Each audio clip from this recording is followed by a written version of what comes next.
नमस्कार साथियों, आज की कक्षा में हम कृषि के बारे में पढ़ेंगे और यह जो है एनसीईआरटी भूगोल कक्षा 10 का चौथा चैप्टर है और ये पीआरटी, टीजीटी और टीजीटी के लिए इम्पॉर्टेंट है। और टीजीटी के पेपर में यह पूछा गया था टीआरई 2 में, जो हमने आगे डिस्कस भी किया है। और यहाँ पे आपको जो महत्वपूर्ण तथ्य ध्यान रखना है, कर्तन दहन प्रणाली के बारे में, स्लैश एवं बर्न कृषि के बारे में ध्यान रखना है। और कर्तन दहन प्रणाली क्या होती है? तो जब किसान जमीन के टुकड़े साफ करके उन पर अपने परिवार के भरण पोषण के लिए अनाज व अन्य खाद्य फसलें उगाते हैं, और जब मृदा की उर्वरता कम हो जाती है तब किसान उस भूमि के टुकड़े से स्थानांतरित हो जाते हैं और कृषि के लिए भूमि का दूसरा टुकड़ा साफ करते हैं। कृषि के इस प्रकार के स्थानांतरण से प्राकृतिक क्रियाओं द्वारा मिट्टी की उर्वरा शक्ति बढ़ जाती है। चूँकि किसान उर्वरक अथवा अन्य आधुनिक तकनीकों का प्रयोग नहीं करते, इसलिए इस प्रकार की कृषि में उत्पादकता कम होती है। और देश के विभिन्न भागों में इसको विभिन्न नामों से जाना जाता है। कुछ उदाहरण दिए हैं और बहुत बार परीक्षा में प्रश्न पूछा गया है, सभी लोग जानते भी हैं। तो उत्तर पूर्वी राज्यों में असम, मेघालय, मिजोरम और नागालैंड में इसे झूम खेती कहा जाता है। तो ध्यान रखिएगा, झूम कहाँ कहा जाता है? तो उत्तर पूर्वी राज्यों में, जैसे असम, मेघालय, मिजोरम और नागालैंड में। मणिपुर में क्या कहा जाता है? बहुत महत्वपूर्ण है। तो मणिपुर में पामलू, अभी तक नहीं पूछा गया, पूछा जा सकता है। तो मणिपुर में पामलू। और बात करें छत्तीसगढ़ के बस्तर जिले, तो छत्तीसगढ़ के बस्तर जिले और अंडमान निकोबार द्वीप समूह में से दीपा कहा जाता है। तो ध्यान रखिएगा, दीपा कहाँ कहा जाता है? तो मणिपुर में पामलू और छत्तीसगढ़ के बस्तर जिले में। तो मणिपुर में पामलू हो गया और साथ में छत्तीसगढ़ के बस्तर जिले और अंडमान निकोबार में दीपा कहा जाता है। फिर आते हैं तो झूम जो है कर्तन दहन प्रणाली को हम जो है देखते हैं कि विश्व के विभिन्न भागों में किस नाम से जाना जाता है। तो मैक्सिको और मध्य अमेरिका में। तो यहाँ पे हम इसको जूम कर लेते हैं। तो यहाँ पे आप देख पा रहे हैं मैक्सिको या मध्य अमेरिका होगा, तो वहाँ पे मिल्पा कहते हैं। और अगर बात करें वेनेजुएला की, तो वेनेजुएला में कोनुको कहते हैं। और ब्राज़ील में रोका कहते हैं। मध्य अफ्रीका में मसोले कहते हैं। इंडोनेशिया में लदांग कहते हैं। ये सब प्रश्न पूछे गए हैं। और वियतनाम में रे के नाम से जाना जाता है। तो ध्यान रखिएगा, और ये प्रश्न जो है बार बार पूछे जाते हैं। तो यहाँ पे मैक्सिको और मध्य अमेरिका में मिल्पा के नाम से जाना जाता है। और साथ में वेनेजुएला में जो है कोनुको, ब्राज़ील में रोका, मध्य अफ्रीका में मसोले, इंडोनेशिया में लदांग और वियतनाम में रे के नाम से। भारत में देखते हैं किस किस नामों से जाना जाता है इसको अन्य भागों में। तो मध्य प्रदेश में बेबर या दहिया पूछा गया है। आंध्र प्रदेश में पोडू अथवा पेंडा, ये भी पूछा गया है। और उड़ीसा में पामाडाबी या कोमान या बरिंगा, तो ध्यान रखिएगा। और इसके अलावा बात करें हम तो पश्चिमी घाट में कुमारी कहते हैं, ये अभी तक नहीं पूछा गया, पूछ सकता है। दक्षिण पूर्वी राजस्थान में वालरे या वाल्टरे कहते हैं। और हिमालयन क्षेत्र में ये भी पूछा जा सकता है, तो हिमालयन क्षेत्र में खिल कहते हैं। और झारखंड में कुरवा कहते हैं। और उत्तर पूर्वी प्रदेशों में तो झूम खेती कहते ही हैं, इसको जानते ही हैं। आगे बढ़ते हैं और यहाँ पे जो है रोपड़ कृषि के बारे में बताया गया है। तो रोपड़ कृषि जो है ये वाणिज्यिक खेती होती है इसमें। और अगर हम इसके उदाहरण देखें तो, और इस साथ में ये भी ध्यान रखिए कि रोपड़ कृषि व्यापक क्षेत्र में की जाती है और अत्यधिक पूंजी और श्रमिकों की सहायता से की जाती है। इससे प्राप्त सारा उत्पादन उद्योग में कच्चे माल के रूप में प्रयोग होता है। तो जो प्लांटेशन एग्रीकल्चर होता है, अगर हम उसकी बात करें उदाहरण की, तो भारत में चाय, कॉफ़ी, रबड़, गन्ना, केला, ये सब जो है महत्वपूर्ण रोपड़ फसलें हैं। और असम और उत्तरी बंगाल में चाय होता है, कर्नाटक में कॉफ़ी होता है और वहाँ की मुख्य रोपड़ फसलें हैं। फिर यहाँ पे जो है शस्य प्रारूप के बारे में बताया गया है। तो शस्य प्रारूप के अंतर्गत जो है यहाँ पे भारत में 3 शस्य ऋतुएँ हैं जो इस प्रकार हैं। तो पहला रबी है, खरीफ और जायद है। और फसलें भी इसी के अंतर्गत पड़ते हैं। तो रबी फसल और खरीफ फसल और जायद फसल, ध्यान रखना है आपको। और रबी फसल के बारे में समझते हैं। तो रबी फसल को जो हम शीत ऋतु में अक्टूबर से दिसंबर के मध्य बोते हैं और ग्रीष्म ऋतु में अप्रैल से जून के बीच में काट लिया जाता है। उदाहरण आपको ध्यान रखने हैं। और रबी फसल जो है ये शीत ऋतु में। और रबी फसल के लिए जो है जब पानी जल कहाँ से मिलता है? तो जो पश्चिमी विक्षोभ आते हैं तो इनसे इनको जल मिलता है, वर्षा से जल मिलता है। फिर है इनके उदाहरण कौन से रबी फसलों के? तो गेहूँ है, जौ है, मटर है, चना, सरसों, ये जो है मुख्य रबी फसल है। तो ये 5 याद रखिएगा, गेहूँ, जौ, मटर, चना और सरसों। और इसके अलावा जो है कहाँ कहाँ पे उगाए जाते हैं? तो पंजाब है, हरियाणा है, हिमाचल है। तो ये सब जो है यहाँ पे उगाए जाते हैं, इतना महत्वपूर्ण नहीं है। और ये महत्वपूर्ण है कि शीत ऋतु में शीतोष्ण पश्चिमी विक्षोभों से होने वाली वर्षा इन फसलों के अधिक उत्पादन में सहायक होती है। तो ध्यान रखिएगा, बहुत महत्वपूर्ण है कि शीत ऋतु में शीतोष्ण पश्चिमी विक्षोभ से होने वाली वर्षा जो है भूमध्य सागर के आसपास उत्पत्ति होती है, फिर भारत की तरफ आता है ये, जिसको हम पश्चिमी विक्षोभ कहते हैं और इसको शीतोष्ण पश्चिमी विक्षोभ भी कहते हैं। तो इससे होने वाली वर्षा इन फसलों के अधिक उत्पादन में सहायता करती है। और अगर हम बात करें तो पंजाब, हरियाणा, पश्चिमी उत्तर प्रदेश और राजस्थान के कुछ भागों में हरित क्रांति की सफलता भी उपयुक्त रबी फसलों की वृद्धि में एक महत्वपूर्ण कारक है। फिर खरीफ फसलों के बारे में देख लेते हैं। तो खरीफ फसल जो है मानसून के आगमन के साथ में बोई जाती हैं और सितंबर अक्टूबर में काट ली जाती हैं। और मुख्य फसलों की बात करें तो चावल, मक्का, ज्वार, बाजरा, तुर, मूंग, उड़द, कपास महत्वपूर्ण है, जूट महत्वपूर्ण है, मूंगफली और सोयाबीन। तो ध्यान रखिएगा चावल, और एक याद रखिएगा तो उससे भी हो जाएगा। और अगर हम बात करें चावल की, तो चावल में जो है भारत में नंबर 1 पे कौन सा राज्य है, तो पश्चिमी बंगाल है। दूसरे पे पश्चिमी बंगाल 1 पर और दूसरे पे उत्तर प्रदेश है। और यहाँ पे जो है एक महत्वपूर्ण तथ्य दिया है जो TRE 1 में पेपर में परीक्षा में पूछा भी गया था। असम, पश्चिमी बंगाल और उड़ीसा में धान की 3 फसलें आस, अमन और बोरो बोई जाती हैं। तो वहाँ पे थोड़ा सा बदलाव हुआ था। तो आस, अमन और बोरो, ये 3 नाम ध्यान रखिएगा। असम, पश्चिमी बंगाल और उड़ीसा में धान की 3 फसलें बोई जाती हैं। कौन कौन सी? आस, अमन और बोरो। फिर है रबी और खरीफ फसल ऋतुओं के बीच ग्रीष्म ऋतु में बोई जाने वाली फसल को जायद कहा जाता है। तो रबी और खरीफ के बीच में जो गर्मियों में हम फसल बोते हैं उनको हम जायद कहते हैं। और जायद के अंतर्गत ये भी प्रश्न पूछा गया था कई बार, तरबूज, खरबूजे, खीरे, सब्जियों और चारे की फसलों की खेती की जाती है। गन्ने की फसल को तैयार होने में लगभग 1 वर्ष लगता है। तो यहाँ पे जो है जायद के जो फसल हैं उनको आप ध्यान रखिएगा, तरबूज, खरबूज, खीरे, सब्जियाँ, ये सब हो गया। और ये पूछा गया है। मुख्य फसलों में आते हैं, और मुख्य फसलों में जो है पहला हम देखते हैं चावल। तो भारत में अधिकांश लोगों का खाद्यान्न चावल है, और हमारा देश चीन के बाद दूसरा सबसे बड़ा चावल का उत्पादक है। फिर उसके बाद है कि यह खरीफ फसल है। तो चावल के बारे में जानते हैं, चावल खरीफ फसल है और इसको उगाने के लिए ध्यान रखिएगा उच्च तापमान 25 सेल्सियस से ऊपर और अधिक आर्द्रता 100 सेंटीमीटर से अधिक वर्षा। और यह जो है कब मिलता है हमें, तो बारिश के टाइम पे मिलता है, और कम वर्षा वाले क्षेत्रों में से सिंचाई करके उगाया जाता है। फिर आगे है, और चावल की बात में हम बात करें तो जो चावल जो है उत्तर पूर्वी मैदानों, तटीय क्षेत्रों और डेल्टाई प्रदेशों में भी उगाया जाता है। और नहरों के जाल और नलकूपों की संघनता के कारण पंजाब, हरियाणा, पश्चिमी उत्तर प्रदेश और राजस्थान के कुछ कम वर्षा वाले क्षेत्रों में भी चावल की फसल उगाना संभव हो गया। तो ये सब आपको नहीं ध्यान रखना, बस आपको ध्यान रखना चावल उत्तर पूर्वी मैदान और तटीय क्षेत्रों और डेल्टाई प्रदेशों में भी उगाया जाता है। गेहूँ के बारे में बात करते हैं। गेहूँ भारत की दूसरी सबसे महत्वपूर्ण खाद्यान्न फसल है, और गेहूँ के उत्पादन में उत्तर प्रदेश नंबर 1 पर है। तो ध्यान रखिएगा। और रबी की फसल को उगाने के लिए शीत ऋतु और पकने के समय खिली धूप की आवश्यकता होती है। तो ध्यान रखिए गेहूँ जो है रबी फसल के अंतर्गत आती है, और इसके उगाने के लिए समान रूप से वितरित 50 से 75 सेंटीमीटर वार्षिक वर्षा की आवश्यकता होती है।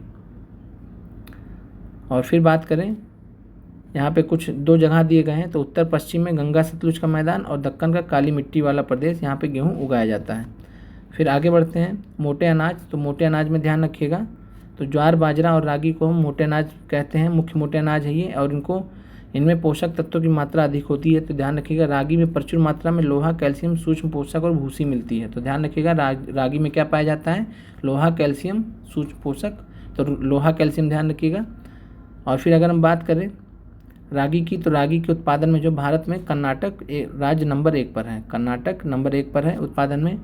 और उसके बाद फिर ज्वार की बात करते हैं। तो ज्वार की बात करें तो जो है क्षेत्रफल और उत्पादन की दृष्टि से ज्वार देश की तीसरी महत्वपूर्ण खाद्यान्न फसल है। तो ध्यान रखिएगा पहला चावल, दूसरा गेहूँ और तीसरा जो है ज्वार। और यह फसल वर्षा पर निर्भर होती है। अधिकतर आर्द्र क्षेत्रों में उगाए जाने के कारण इसे सिंचाई की आवश्यकता नहीं होती है। इसके प्रमुख उत्पादक, तो इसमें बस इतना ध्यान रखना है कि ज्वार जो है सबसे ज़्यादा महाराष्ट्र में होता है, तो ये ध्यान रखिएगा। फिर बाजरा की बात करते हैं। बाजरा की बात करें, फिंगर मिलेट्स इनको बोला जाता है, पर्ल मिलेट्स बोला जाता है इनको। और यह प्रश्न पूछा गया था TRE में, और यह बलुआ और उथली काली मिट्टी पर उगाया जाता है। राजस्थान ये इसमें जो है नंबर 1 पर है। तो प्रश्न पूछा गया था बाजरा का सबसे बड़ा उत्पादक राज्य कौन सा है, तो राजस्थान आपका आंसर था। फिर जो है आगे बढ़ते हैं, रागी के बारे में कुछ बताया गया है कि रागी जो है रागी शुष्क प्रदेशों की फसल है, या लाल, काली और बलुआ दोमट तथा उथली काली मिट्टी पर अच्छी तरह उगाई जाती है।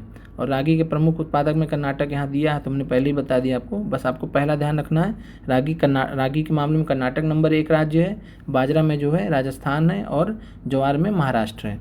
फिर हम मक्का पे आते हैं। तो यह एक खाद्यान्न ऐसी फसल है जो खाद्यान्न और चारा दोनों रूप में प्रयोग होती है। और मक्का जो है खरीफ फसल है,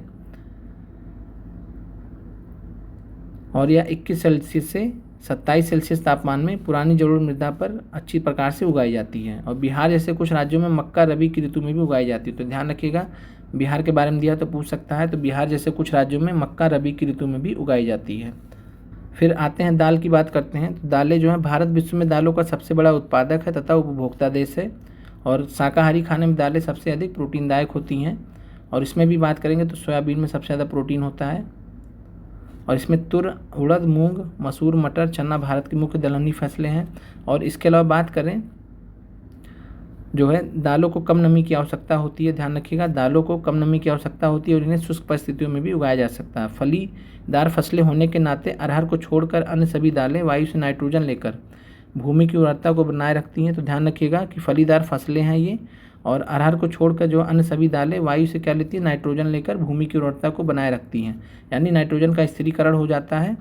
और फिर यहाँ पे अतः इन फसलों को आमतौर पर अन्य फसलों के आवर्तन रोटेशन में बोया जाता है। भारत में मध्य प्रदेश, राजस्थान, ये सब राज्य जो हैं, कर्नाटक, ये सब जो है दाल के प्रमुख उत्पादक हैं।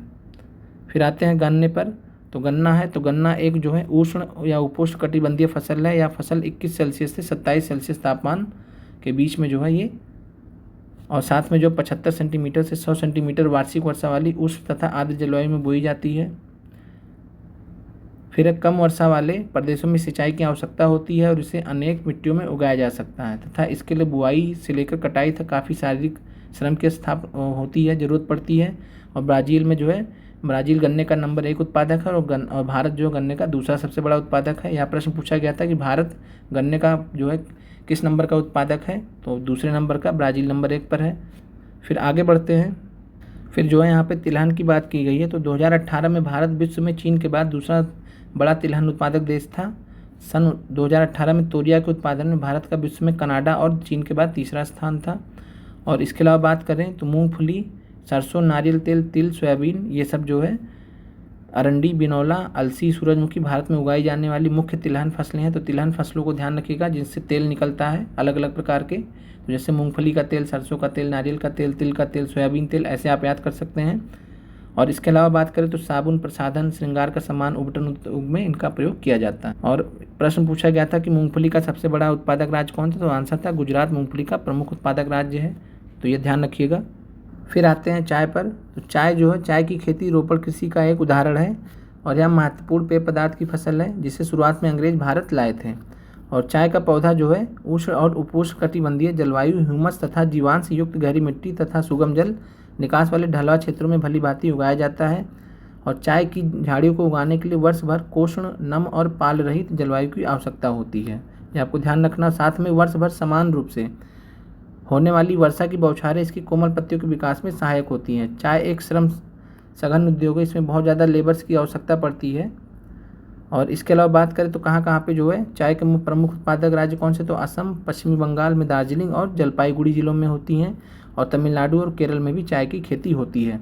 और इसके अलावा बात करें तो हिमाचल प्रदेश, उत्तराखंड, मेघालय, आंध्र प्रदेश, त्रिपुरा आदि राज्यों में भी चाय उगाई जाती है। और 2018 में भारत विश्व में चीन के बाद दूसरा सबसे बड़ा उत्पादक देश था। और आगे बढ़ते हैं, कॉफ़ी के बारे में देखते हैं। तो भारतीय कॉफ़ी हमेशा गुणवत्ता के लिए विश्वविख्यात है और हमारे देश में अरेबिका किस्म की कॉफ़ी पैदा की जाती है। तो ध्यान रखिएगा कि भारत में जो है किस किस्म की कॉफ़ी पैदा की जाती है, तो अरेबिका किस्म की कॉफ़ी पैदा की जाती है। और कहाँ से लाई गई थी, तो यमन देश से लाई गई थी। और यह किस्म की कॉफ़ी विश्व भर में अधिक मांग है। और इसकी शुरुआत कहाँ हुई थी, तो ध्यान रखिएगा, अरेबिका किस्म की कॉफ़ी की खेती की शुरुआत कहाँ से हुई थी, तो बाबा बुदान पहाड़ियों से, कर्नाटक में है बाबा बुदान पहाड़ियों से। और आज भी इसकी खेती नीलगिरी की पहाड़ियों के आसपास कर्नाटक, केरल और तमिलनाडु में की जाती है। तो नीलगिरी की पहाड़ियाँ 3 राज्यों में स्थित है, कर्नाटक, केरल और तमिलनाडु, ये भी ध्यान रखिएगा। फिर अगला है बागवानी फसलें। और बागवानी फसलों में जो है 2018 में भारत का विश्व में फलों और सब्जियों के उत्पादन में चीन के बाद दूसरा स्थान था। और इसको आपको जो है लेटेस्ट चेक करना पड़ेगा, बाकी करंट अफेयर्स में ज़रूरत पड़ेगी तो इसको करा दिया जाएगा लेटेस्ट रिपोर्ट, क्योंकि बहुत पुराना हो गया है। भारत उष्ण और शीतोष्ण कटिबंधीय दोनों प्रकार के फलों का उत्पादक है। भारतीय फलों में कुछ यहाँ पे उदाहरण दिए गए हैं, और यहाँ पे जो है जैसे भारतीय फलों जिनमें महाराष्ट्र, आंध्र प्रदेश, तेलंगाना, उत्तर प्रदेश और पश्चिमी बंगाल के आम, नागपुर और चेरापूंजी के संतरे, तो नागपुर के संतरे या चेरापूंजी के संतरे ध्यान रखिएगा। और इसके अलावा जो है उत्तर प्रदेश और बिहार की लीची, और लीची के मामले में अगर बात की जाए तो मुजफ्फरपुर नंबर 1 पर है। तो मुजफ्फरपुर जो है नंबर 1 पर है बिहार में लीची के मामले में। और मेघालय के अनन्नास, ये सब जो कुछ उदाहरण दिए गए हैं यहाँ पे। फिर आगे बढ़ महत्वपूर्ण है परीक्षा दृष्टि से रबड़। तो रबड़ देखते हैं अखाद्य फसलों में। तो रबड़ जो है, रबड़ भूमध्य रेखीय क्षेत्र की फसल है। तो ध्यान रखिएगा, रबड़ जो है भूमध्य रेखीय क्षेत्र की फसल है, परंतु विशेष परिस्थितियों में उष्ण एवं उपोष्ण क्षेत्रों में उगाई जाती है। इसको 200 सेंटीमीटर से अधिक वर्षा और 25 सेल्सियस से अधिक तापमान वाली नम और आर्द्र जलवायु की आवश्यकता होती है। और रबड़ एक कच्चा माल होता है और उद्योगों में प्रयुक्त होता है। कहाँ कहाँ भारत में उगाया जाता है? तो केरल, तमिलनाडु, कर्नाटक, अंडमान निकोबार द्वीप समूह और मेघालय की गारो पहाड़ियों में जो है रबड़ की खेती होती है। तो ध्यान रखिएगा। फिर है रेशेदार फसलें। तो रेशेदार फसलों में किनको किनको लिया जाता है? कपास, जूट, सन और प्राकृतिक रेशम। भारत में उगाई जाने वाली 4 प्रमुख रेशेदार फसलें हैं: कपास, जूट, सन और प्राकृतिक रेशम। इनमें से पहली 3 मिट्टी में फसल उगाने से प्राप्त होती हैं, जबकि चौथे को हम रेशम के कीड़े के कोकून से प्राप्त करते हैं। तो जो है रेशम के कीड़े के कोकून से प्राप्त होता है, ध्यान रखिएगा, प्राकृतिक रेशम। और यहाँ पे और फिर अगर हम बात करें तो रेशम कीट उत्पादन को हम क्या बोलते हैं? तो सेरीकल्चर कहते हैं। ध्यान रखिएगा, सेरीकल्चर, रिपीट भी हो रहा है ये। और इसके अलावा जो है यहाँ पे कपास के बारे में बहुत महत्वपूर्ण है। तो कपास में जो है अगर बात करें तो कपास में अगर हम बात करें तो कपास में जो है भारत को कपास के पौधे का मूल स्थान माना जाता है। तो ध्यान रखिएगा। और सूती कपड़ा उद्योग में कपास एक मुख्य कच्चा माल है। कपास उत्पादन में भारत का विश्व में चीन के बाद दूसरा स्थान है। फिर दक्कन पठार के शुष्कतर भागों में काली मिट्टी कपास उत्पादन के लिए उपयुक्त मानी जाती है। और इस फसल को उगाने के लिए उच्च तापमान, हल्की वर्षा या सिंचाई, 210 पाल रहित दिन, ये ध्यान रखिएगा, 210 पाल रहित दिन। और अगर बात करें तो खिली धूप, इन सब की आवश्यकता होती है। खरीफ फसल होती है। फिर इसके बाद आते हैं जूट के बारे में। और जूट से प्रश्न पूछा गया था, याद आ गया होगा आपको कि जूट को सुनहरा रेशा कहा जाता है, गोल्डन फाइबर कहा जाता है। और जूट की जो फसल जो होती है वो बाढ़ के मैदानों में जल निकास वाली उर्वरक मिट्टी में उगाई जाती है, जहाँ हर वर्ष बाढ़ से आई नई मिट्टी जमा होती रहती है। इसके बढ़ने के समय उच्च तापमान की आवश्यकता होती है। पश्चिम बंगाल जूट में नंबर 1 पर है, पश्चिम बंगाल, बाकी और कुछ नहीं ध्यान रखना इसमें। फिर आगे बढ़ते हैं, प्रौद्योगिकी और संस्थागत सुधार बताए गए हैं। तो जो आपसे प्रश्न पूछे जाए बस उतना ही देख लेना है, कोई बहुत उसमें काम का नहीं है। और यहाँ पे जो है ऑपरेशन फ्लड, ध्यान रखिएगा, ऑपरेशन फ्लड आपको कमेंट करके बताना है कि श्वेत क्रांति, जिसको ऑपरेशन फ्लड बोलते हैं, तो ये दूध के उत्पादन से संबंधित था, कभी स्टार्ट हुआ था, शुरू हुआ था। फिर आगे बढ़ते हैं, यहाँ पे ध्यान रखिएगा, किसानों के लाभ के लिए भारत सरकार ने किसान क्रेडिट कार्ड और व्यक्तिगत दुर्घटना बीमा योजना शुरू की थी। और जो किसान क्रेडिट कार्ड स्कीम है ये कब लाया गया था? तो किसान क्रेडिट कार्ड स्कीम 1998 में लाया गया था, 1998-99 में लाया गया था, तो ध्यान रखिएगा। और अगर हम बात करें तो व्यक्तिगत दुर्घटना बीमा योजना ये सब सरकार ने लाए थे। और इसके अलावा आपको जो है ध्यान रखना है, जो रूरल रीजनल बैंक्स होते हैं, तो इनकी स्थापना कब की गई थी? तो 1975 में। और नाबार्ड की स्थापना, ध्यान रखना, नाबार्ड की स्थापना कब की गई थी? कहीं भी प्रश्न पूछ सकता है, तो 1982 में। और किसान क्रेडिट कार्ड स्कीम की स्थापना कब इसको शुरू किया गया था? किसान क्रेडिट कार्ड को 1998 वर्ष, ध्यान रखिएगा। फिर उसके बाद जो है आते हैं, बहुत ही महत्वपूर्ण है, भूदान आंदोलन के बारे में समझते हैं। और भूदान ग्रामदान, तो भूदान जो है ग्रामदान से, तो महात्मा गांधी ने विनोबा भावे, जिन्होंने उनके सत्याग्रह में सबसे निष्ठावान सत्याग्रही की तरह भाग लिया था, को अपना आध्यात्मिक उत्तराधिकारी घोषित किया था। तो पहला प्रश्न, महात्मा गांधी ने किसको अपना आध्यात्मिक उत्तराधिकारी घोषित किया था? तो विनोबा भावे को। और उनका जो है गांधी जी के ग्राम स्वराज अवधारणा में भी काफ़ी गहरी आस्था थी। और गांधी जी की शहादत के बाद उनके संदेश को लोगों तक पहुंचाने के लिए विनोबा भावे ने लगभग पूरे देश की पदयात्रा की थी। जब वह एक बार आंध्र प्रदेश के गांव पोचमपल्ली में, अब ये तेलंगाना में है, बोल रहे थे, तभी कुछ भूमि इन गरीब ग्रामीणों ने उनसे अपने आर्थिक भरण पोषण के लिए कुछ भूमि मांगी।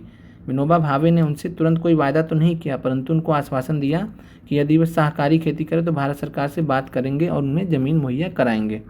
अचानक जो है वहाँ पे एक घटना हुई, जो है श्री रामचंद्र रेड्डी उठ खड़े हुए। तो श्री रामचंद्र रेड्डी कौन थे? तो उन्होंने जो है ये बड़े जो है जमींदार व्यक्ति थे, और साथ में जो है 80 भूमिहीन ग्रामीणों को इन्होंने 80 एकड़ भूमि बांटने की पेशकश कर दी। तो ध्यान रखिएगा नाम, श्री रामचंद्र रेड्डी। तो श्री रामचंद्र रेड्डी ने जो है 80 भूमिहीन ग्रामीणों को 80 एकड़ भूमि बांटने की पेशकश कर दी थी, और इसी को भूदान के नाम से जाना गया। बाद में विनोबा भावे ने यात्राएं की और अपना विचार पूरे भारत में फैलाया। कुछ जमींदारों ने, जो अनेक गांव के मालिक थे, भूमिहीनों को गांव देने की पेशकश भी की और इसे ग्रामदान कहा गया।